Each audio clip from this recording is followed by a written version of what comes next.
नमस्कार। आप देख रहे हैं नवा देश। अपने पराक्रम और शौर्य से मुगलों के होश उड़ाने वाले महाराणा प्रताप जी एक ऐसे योद्धा थे जिनके नस नस में देशभक्ति बसती थी। राजस्थान के कुंभलगढ़ दुर्ग में महाराजा उदय सिंह और मां रानी जयवंताबाई के घर जन्मे महाराणा प्रताप ने बचपन में ही घुड़सवारी और तलवारबाजी पर महारत हासिल कर ली थी।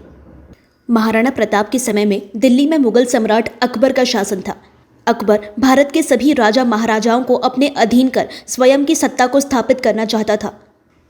अकबर और उसकी विशाल सेना के सामने कई राजपूत राजा महाराजा घुटने टेक चुके थे।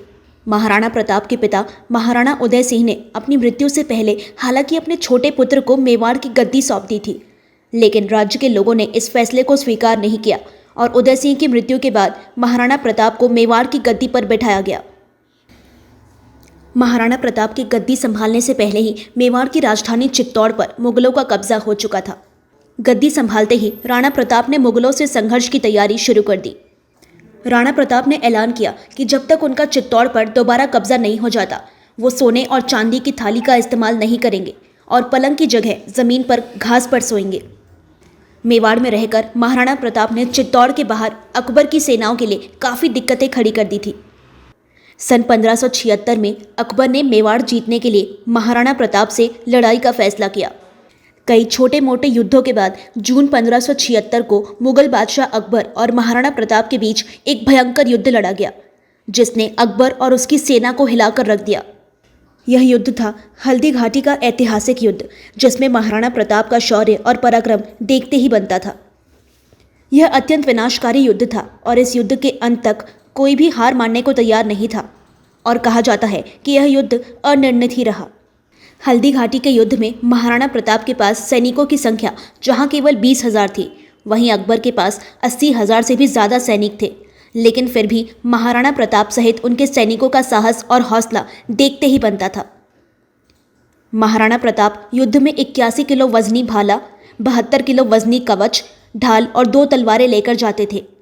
महाराणा प्रताप का शौर्य और पराक्रम देखकर स्वयं अकबर भी अचंभित था। अकबर ने कई बार कई योजनाओं के साथ महाराणा प्रताप के पास युद्ध को समाप्त करने के लिए शांति दूत के साथ कई प्रस्ताव भी भेजे, लेकिन महाराणा ने सभी प्रस्ताव अस्वीकार कर अपनी धरती की पूर्ण स्वतंत्रता की मांग को लेकर मरते दम तक संघर्ष किया। हल्दी घाटी के युद्ध में महाराणा प्रताप और उनके सैनिकों की वीरता और अदम्य साहस की कहानी तो ऐतिहासिक है ही, साथ ही इतिहास के पन्नों पर देखा जा सकता है महाराणा प्रताप के घोड़े चेतक की स्वामी भक्ति और बहादुरी को भी, जो इस युद्ध का अहम हिस्सा रही। चेतक महाराणा प्रताप का सबसे प्रिय घोड़ा था, जो बहुत ही बहादुर था। महाराणा प्रताप अपने घोड़े को अपने बेटे की तरह प्यार करते थे। उन्होंने घोड़े को युद्ध के सारे कौशल सिखा दिए थे। हल्दी घाटी के युद्ध में जब महाराणा प्रताप और स्वयं चेतक बुरी तरह से घायल हो गए थे, तो चेतक ने वीरता दिखाते हुए महाराणा प्रताप को अपनी पीठ पर बैठाकर कई फीट लंबे नाले को लांघकर मुगलों को पीछे छोड़ दिया था। इस घटना के बाद गंभीर रूप से जख्मी होने की वजह से हालांकि चेतक की मृत्यु हो गई थी। चेतक की मृत्यु से महाराणा प्रताप काफ़ी उदास हो गए थे, यहाँ तक कि उन्होंने अपने महल को त्याग कर जंगलों में रहने का फैसला किया। उन्होंने कई सालों तक मेवाड़ के जंगलों में जीवन व्यतीत किया। इस बीच अकबर ने कई प्रयास किए, लेकिन वह महाराणा प्रताप को ढूंढकर बंदी नहीं बना पाया। कहा जाता है कि जंगलों में रहकर तैयारी कर महाराणा प्रताप ने मुगलों के कब्जे वाली अपनी काफ़ी भूमि वापस जीत ली थी। 1596 में महाराणा प्रताप को शिकार खेलते समय चोट लगी, जिससे वे उबर नहीं पाए और 19 जनवरी 1597 को 57 साल की उम्र में चावड़ में उनका देहांत हो गया।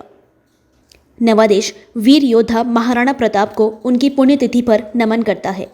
इस वीडियो के लिए फिलहाल इतना ही। नवा देश के साथ जुड़े रहने के लिए चैनल को सब्सक्राइब कर बेल आइकन प्रेस करें।